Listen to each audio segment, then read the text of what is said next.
Hello friends, मैं राशिद अली एक बार फिर आपका आपके अपने चैनल पॉलिटेक्निक क्लासेस में स्वागत करता हूं। फ्रेंड्स, जैसा आपको पता है हम टीडीपी स्टार्ट कर चुके हैं और आज हमारा टीडीपी का लेक्चर नंबर 5 होने वाला है। इससे पहले हम 4 लेक्चर कवर कर चुके हैं। अगर आपने हमारे वो लेक्चर नहीं देखे तो हमारे प्लेलिस्ट में जाकर उनको वॉच कर सकते हैं। और फ्रेंड्स, एक चीज़ और बता दें कि हमारे जो सेशन चल रहे हैं वो एमसीक्यूज़ बेस ही चल रहे हैं। आपको पता है जो आपका एग्जाम का पैटर्न है वो एमसीक्यूज़ बेस ही होने वाला है और एग्जाम बहुत नज़दीक है फ्रेंड्स। तो हम जो लेकर आए हैं वो इतना A1 कंटेंट है, बिल्कुल ओरिजिनल क्वेश्चन है आपके फ्रेंड, जैसा आपके एग्जाम में पूछे जाएंगे बिल्कुल डिट्टो कॉपी ऐसे ही हमारे जो क्वेश्चन डिज़ाइन हमने डिज़ाइन किए हैं वो हैं। अगर मैं बताऊं फ्रेंड्स, और जो कई सारे चैनल पर मैंने देखा, मैं बुराई नहीं कर रहा हूं किसी की, पर फ्रेंड्स मैंने उन पर देखा तो वो बहुत सारा गड़बड़ी कर रहे हैं। गड़बड़ी क्या कर रहे हैं कि मैंने खुद देखा कि वो जेई लेवल के ए लेवल के क्वेश्चन करा रहे हैं। तो फ्रेंड्स मैं आपको बता दूं, आप अभी जेई का एग्ज़ाम बिल्कुल नहीं देने वाले हैं। तो अगर हम जेई लेवल का या फिर ए लेवल के क्वेश्चन पढ़ेंगे तो हमारे एग्जाम में पूछने वाले नहीं हैं, तो वो हमारे लिए बेकार हैं फ्रेंड्स। तो मैं आपको बता दूं, जो आपके सिलेबस में है, मैं सिलेबस के अकॉर्डिंग ही आपके जो क्वेश्चन है उसको डिज़ाइन कर रहा हूं, एज़ पर आपका जो सिलेबस है उसके अनुसार ही। और आपके सिलेबस से सारे क्वेश्चन मैं यहाँ पर डिस्कस करूँगा, एक भी क्वेश्चन नहीं छूटेगा। तो फ्रेंड्स मैं आप हमारे ऊपर भरोसा कर सकते हैं, क्योंकि हम ऑलरेडी 3 साल से जो पॉलिटेक्निक के बच्चे हैं उसको खुद मैं पढ़ा रहा हूं। तो फ्रेंड्स आप हम पर भरोसा कर सकते हैं और अपने साथियों के साथ इसको शेयर भी कर सकते हैं। जो आज का कंटेंट है फ्रेंड्स, उसमें आज के कंटेंट में मज़ा आ जाएगा। इतना इंपॉर्टेंट कंटेंट और इतना अच्छा कंटेंट है आज का कि फ्रेंड्स आप झूम जाओगे इसको देखकर आज का सेशन। तो लास्ट तक बने रहिएगा और अपने साथियों के साथ इसको शेयर भी कर दीजिएगा। फ्रेंड्स अभी आपने लाइक नहीं किया तो लाइक भी कर दीजिएगा। तो चलिए स्टार्ट करते हैं आज का। फ्रेंड्स फाइनली आपका आज चैप्टर नंबर 7 हम स्टार्ट करने वाले हैं। इससे पहले हम चैप्टर 6 कवर कर चुके हैं। हमारा जो लेक्चर 1 था, लेक्चर 2 था, लेक्चर 3 और लेक्चर 4 में।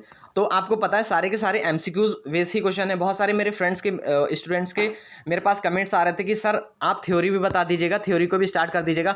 तो मैं उन बच्चों को बता दूं, उन फ्रेंड्स को बता दूं, बेटा हम थ्योरी जरूर करेंगे, पर थ्योरी आपकी अभी एग्जाम में नहीं पूछी जानी है।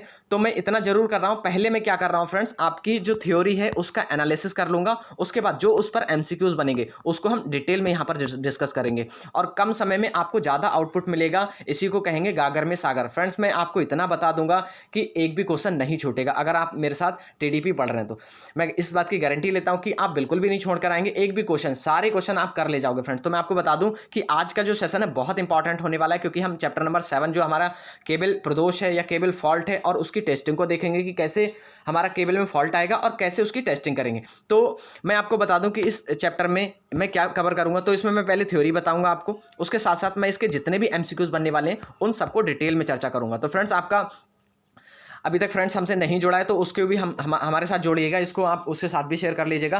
क्योंकि आपको पता है फ्रेंड्स, मैंने बहुत सारे चैनल देखे जिस पर क्या है, कुछ लोग क्या कर रहे हैं, जो जेई लेवल का ए लेवल के एमसीक्यूज करा रहे हैं, जबकि वो आपके लिए बेकार हैं फ्रेंड्स। बेकार किस लिए है? बेकार इसलिए है क्योंकि आपका जो सिलेबस है वो डिप्लोमा स्तर का रहने वाला है। आपका जो एग्जाम पैटर्न है वो डिप्लोमा लेवल का रहने वाला है। आपके एग्जाम में डिप्लोमा स्तर के ही क्वेश्चन पूछे जाने हैं। तो आप डिप्लोमा स्तर से ही पढ़िए अभी, क्योंकि आपके लिए फर्स्ट प्रियोरिटी होना चाहिए फ्रेंड्स आपके मार्क्स कैसे गेन हो। तो मैं उसी क्रम में आपके मार्क्स गेन करने के क्रम में मैं ये हार्डवर्क कर रहा हूँ। हार्डवर्क कैसे कर रहा हूँ फ्रेंड्स, मैं आपको पहले थ्योरी दूंगा, फिर उसके साथ साथ मैं यहाँ पर एमसीक्यूज भी कराऊंगा आपको। और जब मेरा ये सेशन मैं 30 तारीख तक ख़त्म करने वाला हूँ, मतलब 30 जून तक इसको फिनिश करने वाला हूँ, सारे चैप्टर आपके टीडीपी के। उसके बाद मैं इसका क्रैश कोर्स लेकर आऊँगा और उस क्रैश कोर्स में हम क्या पढ़ेंगे, जो हमारे कॉन्सेप्ट हैं, मेन कॉन्सेप्ट हम उसमें पढ़ेंगे एग्जाम के पॉइंट ऑफ व्यू से। हम उसको भी एग्जाम को ही टारगेट उससे भी करेंगे। तो आप लास्ट तक बने रहिएगा और अपने साथियों के साथ इसको शेयर भी कर दीजिएगा। आज मैं सेशन आपका जो पढ़ा रहा हूँ उसमें आपको मज़ा आ जाएगा फ्रेंड्स, क्योंकि मैं इतने अच्छे से आपको बता दूंगा फॉल्ट कि आप खुद ही कहोगे कि हाँ सर मज़ा आ गया आज। तो चलिए पहले तो हम स्टार्ट करते हैं फॉल्ट। तो फॉल्ट जानने से पहले एक छोटा सा आपको छोटी सी कहानी बताऊँगा फ्रेंड्स मैं। तो कहानी कुछ इस प्रकार है, आपका ये लगा हुआ है मोटर, ये लगा हुआ है मोटर, आपका लोड है और इस पर जो आपका करंट है या फिर लोड मान लीजिए, ये सिस्टम है जिसका लोड है आपका जो 100 एम्पियर की आपकी करंट को कंज्यूम कर रहा है। यहाँ पर लगा हुआ है आपका सप्लाई सिस्टम या डीबी स्विच, मतलब डिस्ट्रीब्यूशन बोर्ड मान लीजिए या स्विच मान लीजिए, या फिर यहाँ पर सप्लाई सिस्टम मान लीजिए। हम बोलते हैं इसको सप्लाई सिस्टम। यहाँ से सप्लाई सिस्टम लगा हुआ है फ्रेंड्स। आपने क्या किया, यहाँ से सप्लाई इसको दिया अपनी मोटर को, इंडक्शन मोटर को हमने क्या किया, यहाँ से सप्लाई प्रोवाइड कराया। जब हम सप्लाई प्रोवाइड करा रहे हैं तो हमारा क्या टारगेट होना चाहिए कि 100 एम्पियर से ज़्यादा करंट हमारी मोटर में फ्लो ना हो। इन केस अगर हो भी जाती है फ्रेंड्स फ्लो, तो होगा क्या, अगर 100 एम्पियर से हमारी करंट ज़्यादा फ्लो हो जाती है तो हमारी मोटर यहाँ पर बर्न होने के चांसेस बढ़ जाएंगे, हमारी मोटर यहाँ पर डैमेज हो जाएगी, उसकी वाइंडिंग जल जाएंगी, इंसुलेशन जल जाएगा, बहुत सारी परिस्थितियाँ हैं, बहुत सारी कंडीशन उत्पन्न हो जाएंगी जिससे हमारी मोटर यहाँ डैमेज होने के खतरे बढ़ जाएगा या चांसेस बढ़ जाएंगे। तो मैं आपको बता दूँ, हमारा मेन टारगेट होना चाहिए कि जो हमारी करंट है वो करंट हमारी 100 एम्पियर की अगर जो कंज्यूम कर रहा है सिस्टम तो 100 एम्पियर ही चलती रहे। अब हुआ क्या फ्रेंड्स, हुआ ये कि आपकी जो करंट है वो 100 एम्पियर ना रहकर 100 एम्पियर से इंक्रीज़ हो गई। अब इंक्रीज़ कैसे होगी, तो मैं अभी आपको बता रहा हूँ इंक्रीज़ कैसे होगी। तो मान लीजिए फ्रेंड्स, आपका जो सिस्टम है वो कनेक्टेड है 100 एम्पियर का। अब हुआ क्या, हुआ ये कि आपकी जो करंट है वो 100 एम्पियर से इंक्रीज़ हो गई। अब इंक्रीज़ ऐसे होगी, मान लीजिए यहाँ पर शॉर्ट सर्किट फॉल्ट हो गया। क्या हो गया फ्रेंड्स, शॉर्ट सर्किट फॉल्ट हो गया। शॉर्ट सर्किट फॉल्ट की कंडीशन क्या होती है, पहले मैं आपको शॉर्ट सर्किट बता दूं फिर इस पर आऊँगा, क्योंकि फ्रेंड्स एक दूसरे से बहुत सारे कॉन्सेप्ट निकलते हैं, इन सबको लिखते हुए चलिएगा फ्रेंड्स, नहीं तो हौच पौच हो जाएगा, आप कहोगे कि सारे कॉन्सेप्ट मिल गए। इसको लिखते हुए चलेगा। अगर मैं शॉर्ट सर्किट की बात करूँ और ओपन सर्किट की बात करूँ तो फ्रेंड्स शॉर्ट सर्किट में करंट की वैल्यू बहुत ज़्यादा बढ़ जाती है, लगभग 10 से 15 गुना उसकी रेटेड वैल्यू की करंट इंक्रीज़ हो जाती है। और वोल्टेज क्या होता है, वोल्टेज डिक्रीज़ हो जाता है। इस पॉइंट को लिखिएगा, ये भी पूछ सकता है आपके एग्जाम में। करंट बढ़ेगा, वोल्टेज घटेगी। अगर हम ओपन सर्किट की बात करें तो ओपन में क्या होगा, आपका वोल्टेज बढ़ेगा और करंट घटेगी। तो इस कॉन्सेप्ट को लिख लीजिएगा पहले आप, फिर हम अपने नेक्स्ट वाले पर आ रहे हैं जो हम अभी पढ़ा रहे थे आपको। तो ये बात आपको पता लग गई कि शॉर्ट सर्किट में क्या होगा, करंट की वैल्यू बढ़ेगी, वोल्टेज की घटेगी। साथ के साथ अगर हम ओपन सर्किट की बात करें तो ओपन सर्किट में क्या होगा, करंट की वैल्यू डिक्रीज होगी, वोल्टेज की वैल्यू इंक्रीज होगी। अब हुआ क्या, यहाँ पर आ गया शॉर्ट सर्किट। ध्यान से देखिएगा फ्रेंड्स, आ गया शॉर्ट सर्किट। जैसे ही शॉर्ट सर्किट यहाँ पर उत्पन्न होगा फ्रेंड्स, उस कंडीशन पर क्या होगा, आपका जो सप्लाई है, सप्लाई सिस्टम है, वहाँ से करंट की वैल्यू ज़्यादा शक होना शुरू हो जाएगी। मीन्स आपने अभी बताया कि यहाँ फॉल्ट उत्पन्न हो गया, और जो फॉल्ट है वो क्या है, आपका फॉल्ट है आपका शॉर्ट सर्किट। शॉर्ट सर्किट में जो करंट की वैल्यू है, सर्किट में क्या होगा, शॉर्ट सर्किट में करंट की वैल्यू इंक्रीज हो जाएगी। मीन्स जो करंट बढ़ेगा यहाँ से फ्रेंड्स, तो वो करंट कहाँ से शक करेगा, हमारा सिस्टम हमारा शक करेगा सप्लाई सिस्टम से। अब जैसे ही ये करंट की वैल्यू बढ़ी, इसकी रेटिंग कितनी थी फ्रेंड्स, या इसकी जो क्षमता थी वो 100 एम्पियर तक थी। अब हुआ क्या, 10 से 15 गुना यहाँ पर करंट इंक्रीज हो गई। जब 10 से 15 गुना 100% का आप 100 का 10 गुना निकालोगे भी तो हो गया 1000 एम्पियर। अब मान लीजिए 100 एम्पियर करंट लेने वाली मोटर है आपकी, और उसको आप 1000 दे रहे हो, तो क्या वो काम कर पाएगी? बिल्कुल नहीं करेगी।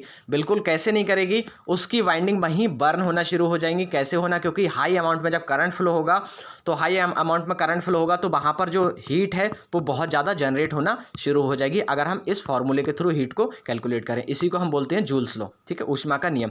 तो ऊष्मा के नियम से अगर हम हीट को निकालें कि कितनी हीट जनरेट होगी, तो करंट की वैल्यू जितनी ज़्यादा इंक्रीज हो जाएगी उतनी ज़्यादा अमाउंट में वहाँ हीट जनरेट हो जाएगी। जैसे ही हीट बढ़ी, तुरंत हमारी मोटर की वाइंडिंग बर्न हो जाएगी, मोटर में आग लग जाएगी।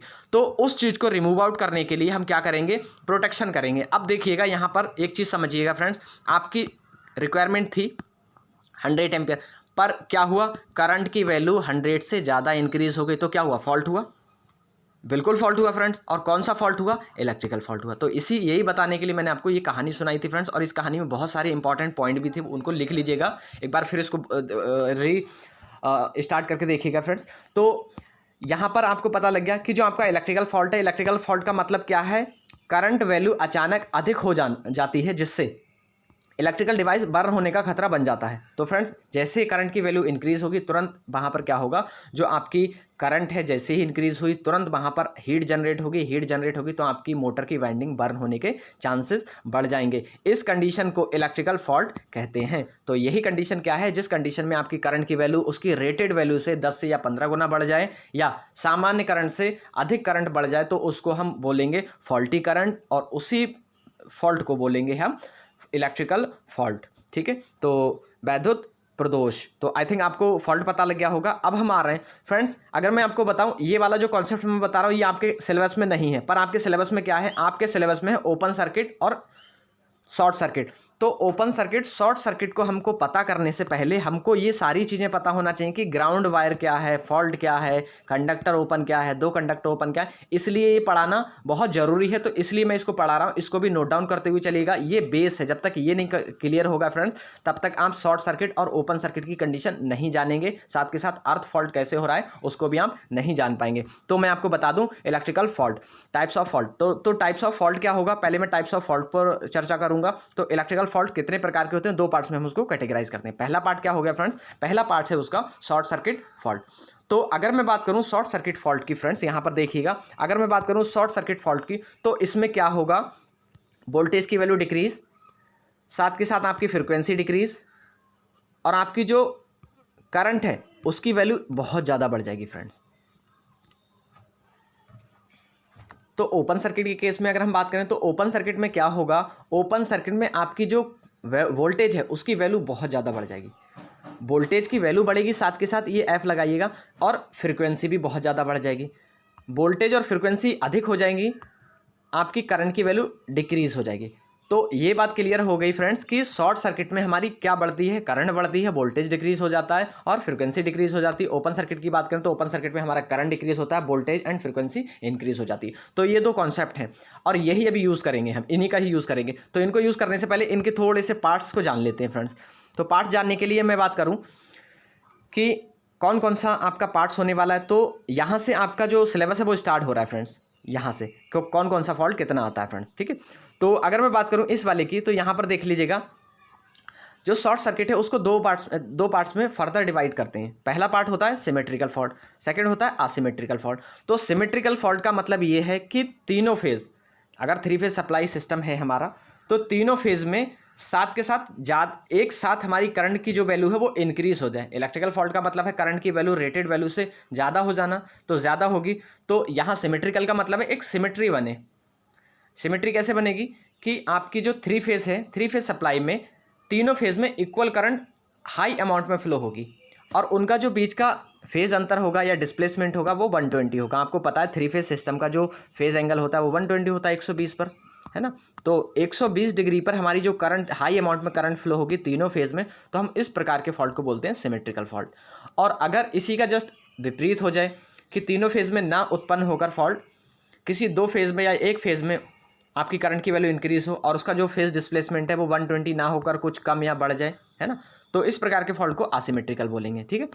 अगर मैं बात करूं सिमेट्रिकल फॉल्ट की, तो सिमेट्रिकल फॉल्ट कौन कौन से होते हैं, triple L fault, triple L G, triple जी। अभी मैं ट्रिपल एल जी, ट्रिपल जी का भी मतलब कॉन्सेप्ट बताऊंगा फ्रेंड्स, अभी मैं आपको डिस्कस करूंगा, इसके आगे मैंने सब डिटेल में लिखा है इसको। तो ट्रिपल एल का मतलब है line to line to line, मतलब अगर 3 फेज है तो क्या हो, तीनों लाइन एक दूसरे से इंटरकनेक्टेड हो जाए। इस प्रकार के फॉल्ट को हम बोलते हैं ट्रिपल लाइन फॉल्ट, ठीक है। अब सेकंड पर आ जाते हैं। सेकंड क्या है आपका, ट्रिपल एलजी फॉल्ट। तो ट्रिपल एलजी का मतलब ये है तीनों लाइन तो आपस में कनेक्टेड हो पर वो साथ के साथ ग्राउंड भी हो जाए, तो इस प्रकार के फॉल्ट को हम बोल देंगे ट्रिपल एलजी फॉल्ट, ठीक है। मतलब line to line to line to ground fault, ठीक है, ये ग्राउंड है आपका। अगर हम थर्ड की बात करें तो थर्ड क्या है, ट्रिपल जी फॉल्ट। ट्रिपल जी का मतलब है कि सारे कंडक्टर आपके आर वाई वी ग्राउंड हो जाए।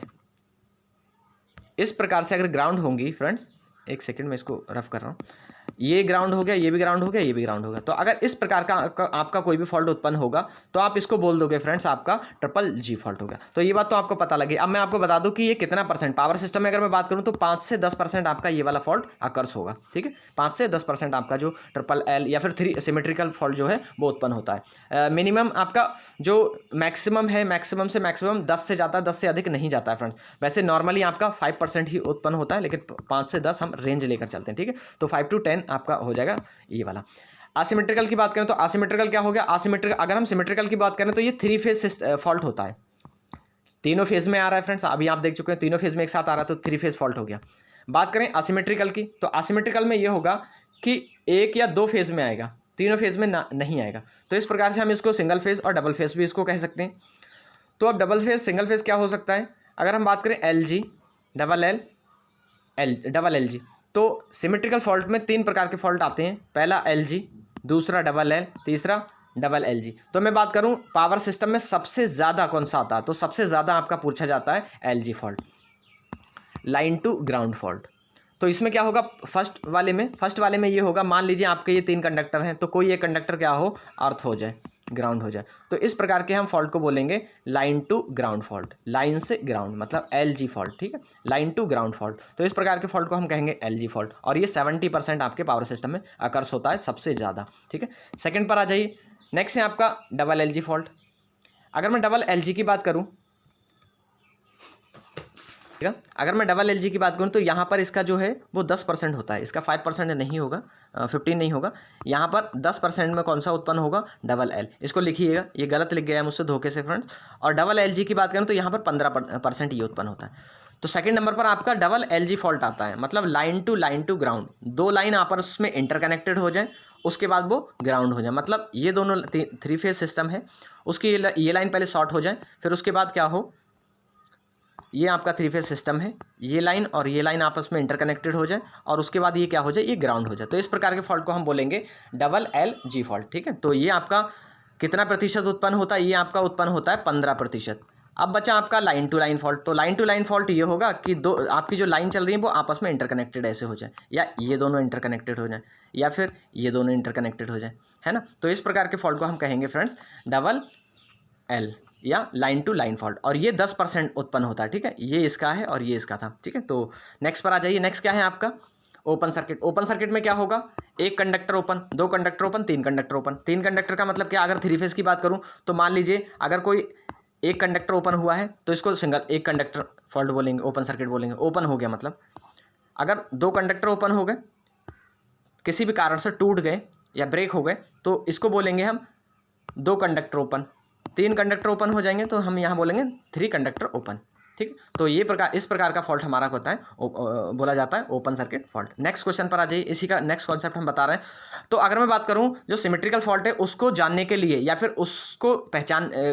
उसको जानने के लिए किस चीज़ की आवश्यकता होती है, या फिर हम ऐसे कह सकते हैं उसको प्रोटेक्ट करने के लिए कौन कौन सी चीज़ों की रिक्वायरमेंट होती है। तो अगर मैं बात करूं to design a proper circuit breaker, तो सर्किट ब्रेकर को बनाने के लिए हमको सिमेट्रिकल फॉल्ट की रिक्वायरमेंट है, या फिर हमको उसकी नॉलेज होना जरूरी है। नेक्स्ट क्या है, all type of fault in important for proper current setting.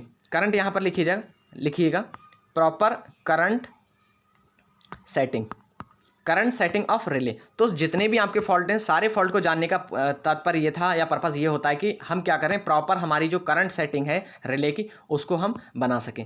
तो ये तो था इसका प्रॉपर अरेंजमेंट। अगर मैं बात करूं इसको कैसे हम रिप्रेजेंट करते हैं, तो रिप्रेजेंट के केस में मैंने बता दिया फ्रेंड्स, जो आपका शॉर्ट सर्किट था तो पहले उसकी डेफिनेशन ही मैंने बता दी है, एक बार फिर देख लीजिएगा। जिस फॉल्ट में फॉल्ट करंट तीनों फेजों में बराबर व 120 डिग्री के विस्थापन पर या फेज डिस्प्लेसमेंट पर फ्लो होता है, तो उस प्रकार का फॉल्ट हमारा सिमेट्रिकल फॉल्ट कहलाता है। इसका रिप्रेजेंटेशन कैसा होगा, तो इसका रिप्रेजेंटेशन भी मैंने दिखाया। यहाँ ए वाले को देखिएगा फ्रेंड्स, ए वाले में है ये आपका है 3L fault, line to line देखिएगा, यहाँ लाइन लाइन लाइन, तीनों लाइन एक दूसरे से इंटरकनेक्टेड है। तो इस प्रकार के फॉल्ट को हम ट्रिपल लाइन फॉल्ट बोलेंगे फ्रेंड्स।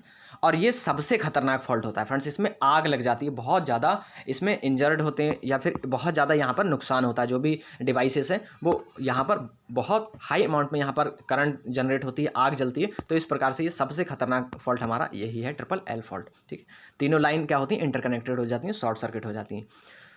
नेक्स्ट है आपका ट्रिपल LG फॉल्ट। तो ट्रिपल LG फॉल्ट को हम ऐसे डिनोट करेंगे, तीनों लाइन इंटरकनेक्टेड हो गई, फिर उसके बाद देखिएगा फ्रेंड्स, तीनों लाइन इंटरकनेक्टेड होने के बाद हमने क्या किया, उनको ग्राउंड कर दिया, मतलब ग्राउंड हो गई वो, ठीक है। इस प्रकार का फॉल्ट आएगा तो उसको हम बोलेंगे ट्रिपल LG फॉल्ट।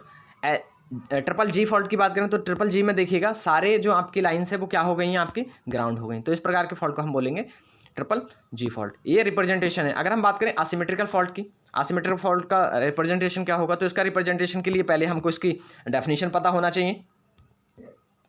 तो डेफिनेशन इसमें फॉल्टी करंट अलग अलग फेज में अलग अलग फेज विस्थापन मतलब फेज डिस्प्लेसमेंट पर फ्लो होती है। तो बिल्कुल सही बात है, अलग अलग होगी तभी तो हम असिमेट्रिकल बोलेंगे, सिमेट्री इसमें बनेगी नहीं फ्रेंड्स, है ना।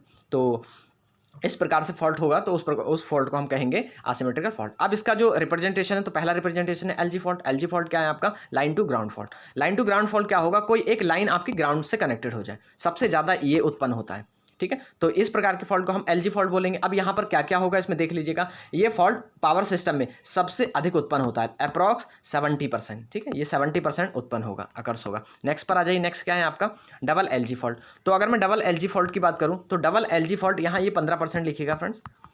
अगर डबल एलजी फॉल्ट की बात करूं तो डबल एलजी फॉल्ट क्या होगा आपका, डबल एलजी फॉल्ट ये होगा डबल लाइन, मतलब दो लाइन इंटरकनेक्टेड हो और वो ग्राउंड हो जाए, तो इस प्रकार के फॉल्ट को डबल एलजी फॉल्ट बोलेंगे। नेक्स्ट पर आ जाइए। नेक्स्ट है डबल एल फॉल्ट। फ्रेंड मैं इसकी इसलिए स्पीड से चला रहा हूँ, ये आपके सिलेबस का पार्ट नहीं है, पर सिलेबस जो आपको फॉल्ट है उसको जानने के लिए, उसके जो एमसीक्यूज है उसको करने के लिए इन चीज़ों की रिक्वायरमेंट पड़ेगी और इनसे बहुत आसान हो जाएंगे, तो इसलिए मैं इसको पढ़ा रहा हूँ। इसको अच्छे से पढ़िएगा।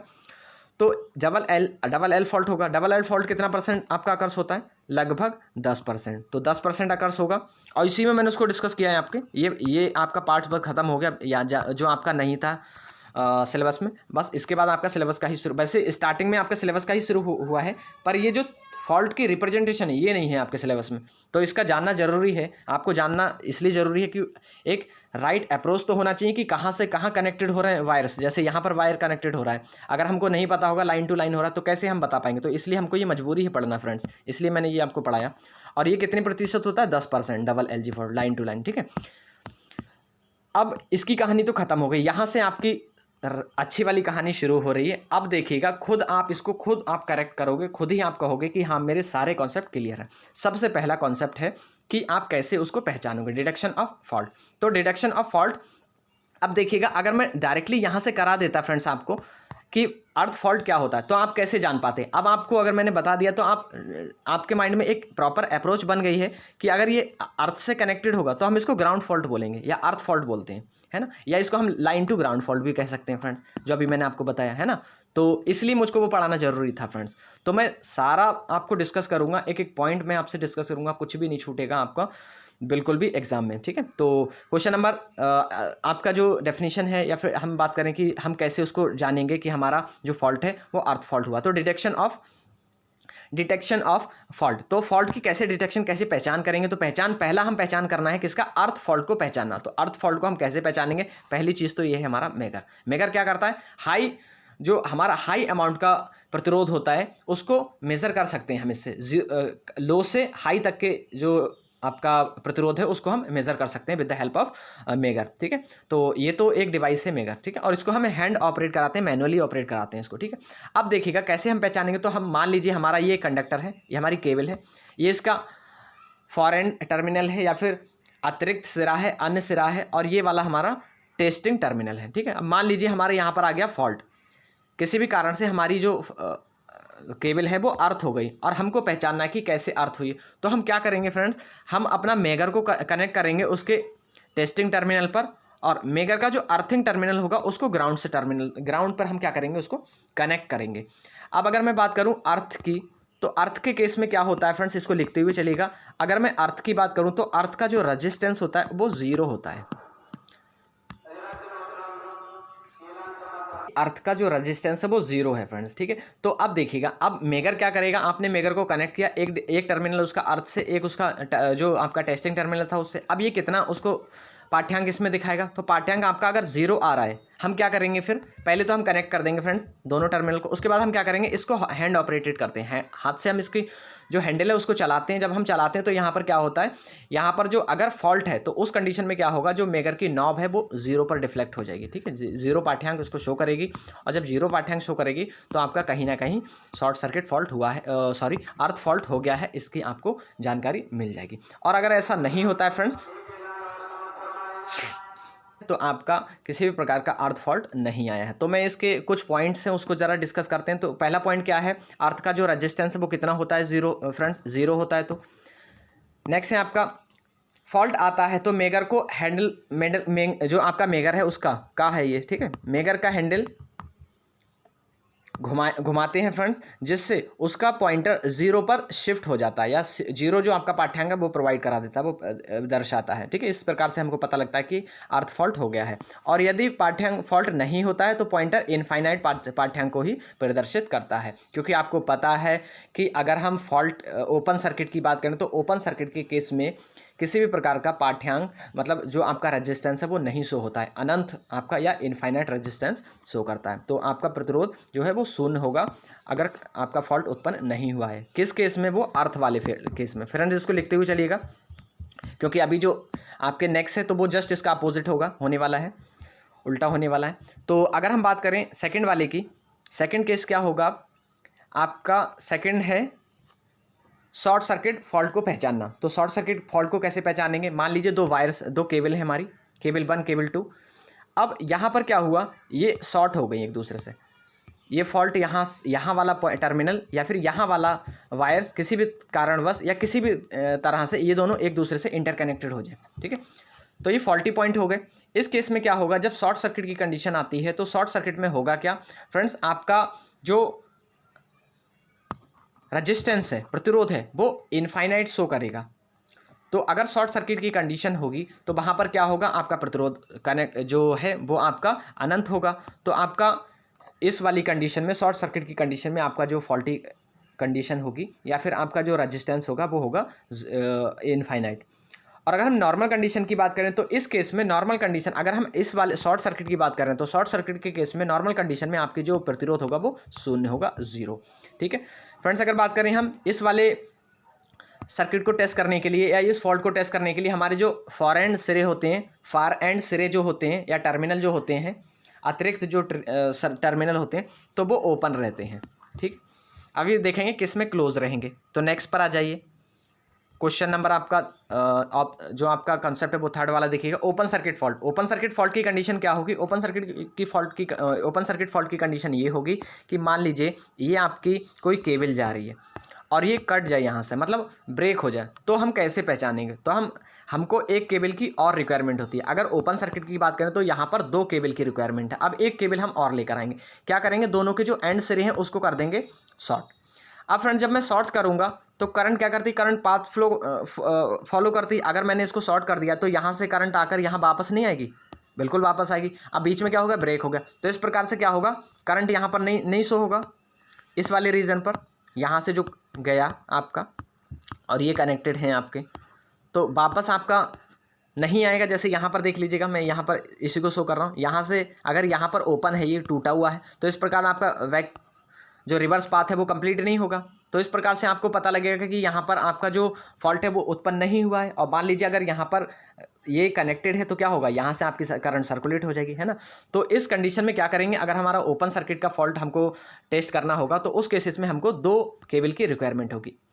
तो एक केबल को हम क्या करेंगे, उसी के पैरेलल में कनेक्ट कर देंगे और दोनों के जो फार एंड सिरे हैं, फार एंड जो सिरे हैं, उन फार एंड टर्मिनल को कनेक्ट कर देंगे। कनेक्ट करने के लिए दोनों के टर्मिनल जो टेस्टिंग टर्मिनल हैं उसको हम क्या करेंगे, अपने मेगर पर कनेक्ट करेंगे। मेगर का जो हैंडल है उसको हम जब चलाएंगे, रोटेट करेंगे, तो मेगर पर क्या होगा, हमारा जो अनंत है इनफाइनाइट शो होना स्टार्ट कर देगा। जब इनफाइनाइट होना इनफाइनाइट को शो करेगा तो आपको पता है इनफाइनाइट रेजिस्टेंस कहाँ पर होता है। तो ओपन सर्किट के केस में आपका जो रेजिस्टेंस है वो इनफाइनाइट होता है, तो इनफाइनाइट रेजिस्टेंस होगा क्योंकि यहाँ पर ओपन हो चुका है। तो इस प्रकार से हम जान सकते हैं कि हमारा ओपन सर्किट फॉल्ट हुआ। अब इसके कुछ पॉइंट है। पहला पॉइंट क्या है, इसमें क्या है फ्रेंड्स, देख लीजिएगा, एक केबल में ओपन सर्किट फॉल्ट को पहचानने के लिए दूसरी केबल की रिक्वायरमेंट होती है। तो पहली बात तो यही है कि 2 केबल की यहाँ रिक्वायरमेंट है। दूसरा क्या है आपका, दोनों केबल को जोड़कर मेगर से घुमाते हैं, मेगर का हैंडल घुमाते हैं, तो केबल में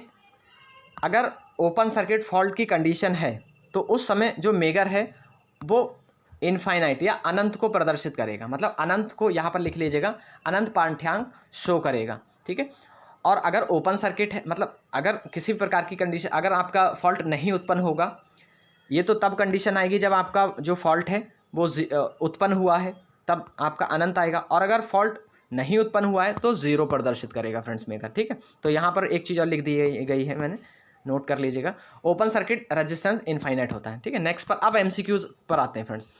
अब जो मोस्ट इंपॉर्टेंट एमसीक्यूज बन सकते हैं इसके, वो देखिएगा कौन कौन से बन सकते हैं। पहला तो ये बोल सकता है इसमें कि ओपन सर्किट फॉल्ट को किससे पहचाना जाता है? तो मैं आपको बता दूं, ओपन सर्किट फॉल्ट को आप क्या कर रहे हो, अभी मेगर का यूज़ कर रहे हो, तो मेगर को ही यूज़ करके हम बना रहे हैं, जबकि बीट स्टोन को भी नहीं, टर्मिनल को भी नहीं, नन ऑफ दीज इसको भी नहीं। सेकंड की बात कही गई, ओपन सर्किट फॉल्ट की कंडीशन में रेजिस्टेंस होता है, तो ओपन सर्किट में रेजिस्टेंस आपका क्या होगा फ्रेंड्स? तो ओपन सर्किट में आपका जो रेजिस्टेंस है वो आपका इनफाइनाइट हो जाएगा, है ना। नेक्स्ट पर आ जाइए, क्वेश्चन नंबर 3 में क्या कहा गया है? शॉर्ट सर्किट फॉल्ट में रेजिस्टेंस होता है, तो शॉर्ट सर्किट में क्या होगा रेजिस्टेंस? शॉर्ट सर्किट में आपका रेजिस्टेंस की वैल्यू 0 हो जाएगी, जस्ट इसका अपोजिट। नेक्स्ट क्वेश्चन पर आ जाइए। नेक्स्ट क्वेश्चन में कहा गया है मेगर से मेज़र करते हैं, तो मेगर के द्वारा क्या मेज़र किया जाता है? मेगर के द्वारा हमारा हाई रेजिस्टेंस को मेज़र करते हैं फ्रेंड्स, तो ऑप्शन आपका बी वाला करेक्ट हो जाएगा। फिफ्थ वाले पर आ जाइए, अर्थ फॉल्ट में रेजिस्टेंस होता है, तो अर्थ फॉल्ट में रेजिस्टेंस कितना होता है? आपको पता है 0 होता है फ्रेंड्स। तो क्वेश्चन नंबर नेक्स्ट पर आइए फ्रेंड्स। क्वेश्चन नंबर नेक्स्ट क्या बोल रहा है? क्वेश्चन नंबर नेक्स्ट में कहा गया है लूप टेस्ट। ये टेस्ट है फ्रेंड्स, इसको टेस्ट करिएगा। बहुत तेज़ में आपके जो सिलेबस उसको कंप्लीट कर रहा हूँ, तो बहुत सिली मिस्टेक हो रही हैं ये सारी, इनको लिखते हुए चलेगा, कहीं मिस हो रहा है फ्रेंड्स। लूप टेस्ट मतलब पास परीक्षण करते हैं, तो पास परीक्षण कैसे करते हैं, किसके द्वारा करते हैं? तो बोल रहा है एक केबल में, दो केबलों में, दोनों ए और बी में, नन ऑफ द एबव। तो पास कनेक्शन की अगर बात करूँ तो पास कनेक्शन हम किस में करते हैं फ्रेंड्स? 2 केबल में करते हैं, मतलब पास का मतलब लूप टेस्टिंग, ठीक है। तो 2 केबल में हम लूप टेस्टिंग कर लेते हैं फ्रेंड्स। नेक्स्ट की बात करें, क्वेश्चन नंबर 7 कहा गया है। क्वेश्चन नंबर 7 में देखिएगा फ्रेंड्स, क्वेश्चन नंबर 7 में कहा गया है फ्रेंड्स ओपन सर्किट फॉल्ट को डिटेक्ट करने के लिए आवश्यक है, तो क्या आवश्यक है? अगर मैं ओपन सर्किट की बात करूँ तो ओपन सर्किट में बोला गया कि 1 केबल, तो 1 केबल की ज़रूरत नहीं है, 3 केबल की भी ज़रूरत नहीं है, उपरोक्त में से कोई नहीं। तो मैं अगर बात करूं कि कितने की ज़रूरत होती है, तो 2 केबल की रिक्वायरमेंट होती है, अभी मैंने आपको बताया। तो फ्रेंड्स ये टॉप इंपॉर्टेंट आपका आज सेशन रहा, कैसा लगा आप ज़रूर बताइएगा और अपने साथियों के साथ इसको ज़रूर शेयर कर दीजिएगा, क्योंकि हम एग्ज़ाम से पहले आपका कोर्स पूरा कराएंगे। तो ठीक है फ्रेंड्स, नेक्स्ट लेक्चर में मिलेंगे नेक्स्ट कॉन्सेप्ट के लिए। तब तक के लिए bye bye, take care, thanks for watching.